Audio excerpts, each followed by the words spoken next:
Importantísimo lo que dijo en el día de hoy el ministro Daniel Arroyo. Yo creo que esta es una de las definiciones que pueden cambiar muchísimo las cosas y que seguramente será algo muy debatido. Agustín Datelis está aquí con nosotros para hablarnos de esas declaraciones. Bienvenido. Así es, Daniela, ¿cómo andás? Buenas noches. Bueno, a ver, vamos a usar como disparador la frase textual del ministro de Desarrollo Social, Daniel Arroyo, en una entrevista que dio hoy a la mañana. La frase es esta. Dijo, hay cerca de 3 millones de personas con dificultades de trabajo. Ahora te explico el análisis que hace detrás de esto Arroyo. Sí. La Argentina tiene que ir a un ingreso universal de base con contraprestación laboral. Primero, ¿por qué Arroyo llega a esta conclusión de las 3 millones de personas?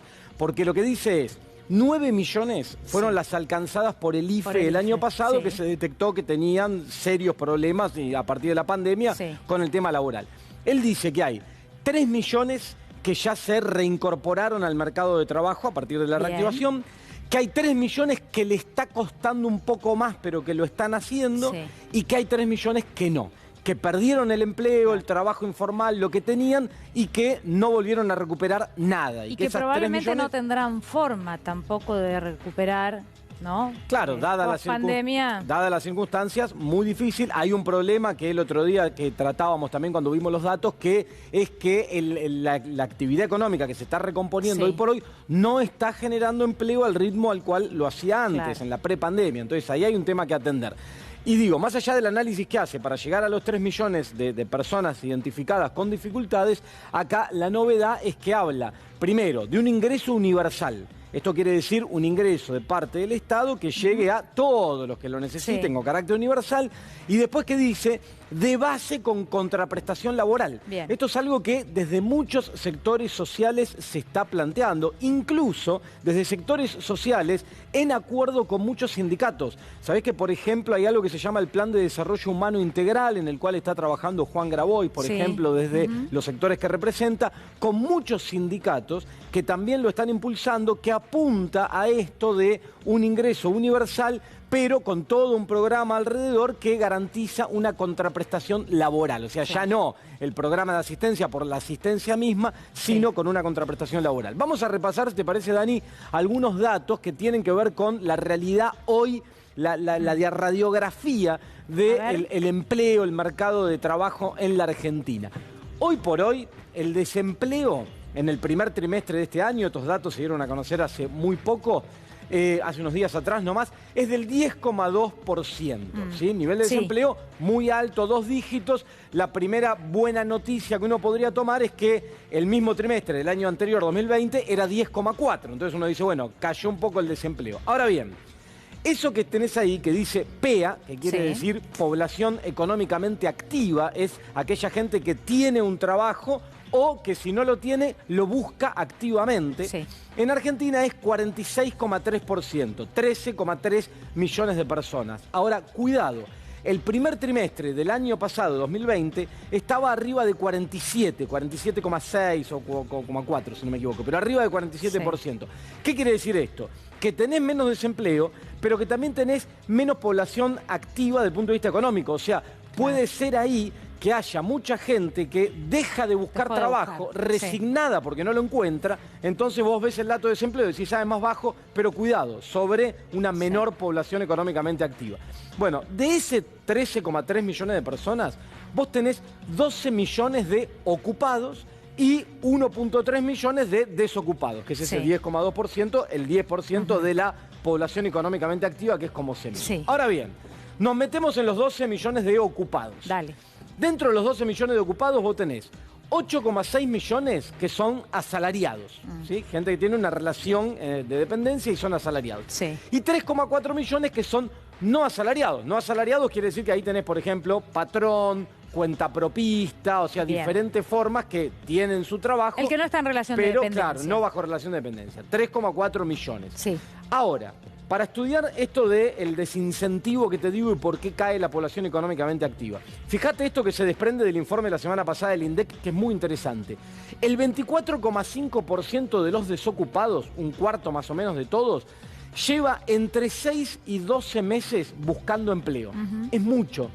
Hace un año atrás esto era la mitad, más o menos, ¿sí? Y el 31,4% de los desocupados lleva más de 12 meses de búsqueda. Entonces, ahí es donde empieza a plantearse el desincentivo. Si vos tenés a alguien que hace un año que está buscando empleo de manera activa, que además tiene un costo, movilizarte, sí, etcétera. No tiene recursos ya, llega un momento en claro, que... y, vos decís, y no lo encuentro, y te chocás, y te chocás, y bueno, listo, no lo busco más. Entonces, ahí es donde apunta todo este análisis de Arroyo. Desempleo joven. Esto es muy complicado porque en el rango etario juvenil vos tenés que la tasa de desempleo alcanza el 20%, el doble de la que tenés para el conjunto de la población. En los varones es 17%, acá seguimos teniendo, Daniela, un problema de género importante.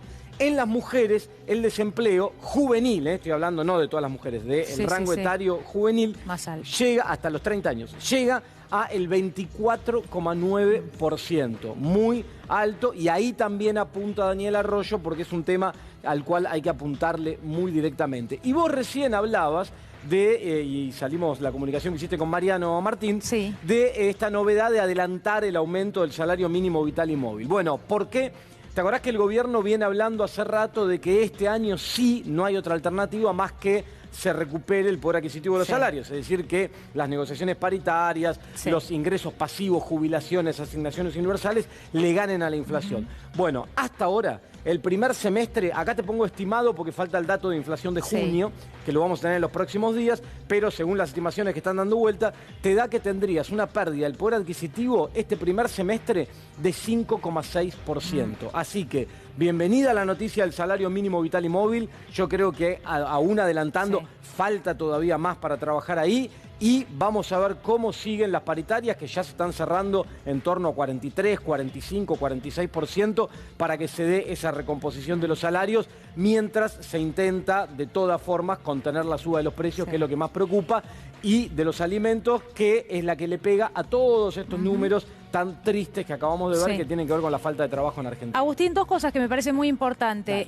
Una, el mundo entero empezó a discutir esto. No es porque ya van a empezar los que van a saltar encima, que bueno, porque ahora queremos mantener a un grupo de personas, los vagos. Plata. Que no me gusta ni repetirlo, con contraprestación laboral, además. Bueno, ese es el segundo punto. Pero el primero es que la discusión esta, el mundo entero, previo a la pandemia, empezó a discutir. Yo no sé dónde se implementó, dónde no se implementó. No, la verdad, esta noticia hoy me sorprendió un poco, pero no. ¿Por qué? Porque se había empezado a plantear esto, de post pandemia hay que hacer unos cambios en el mundo y tal vez tienen que ver con esto, con darle de comer al que no tiene comida en la mesa. Estamos hablando de esa persona y sus hijos, los chicos menores de edad, tienen que comer, no hay vuelta. En el mundo, por otro lado, la contraprestación que termina la discusión de los vagos, es lo más importante. Claro, pero en el mundo se está estudiando hace rato el tema de la renta universal y ahora se acelera, producto de la pandemia.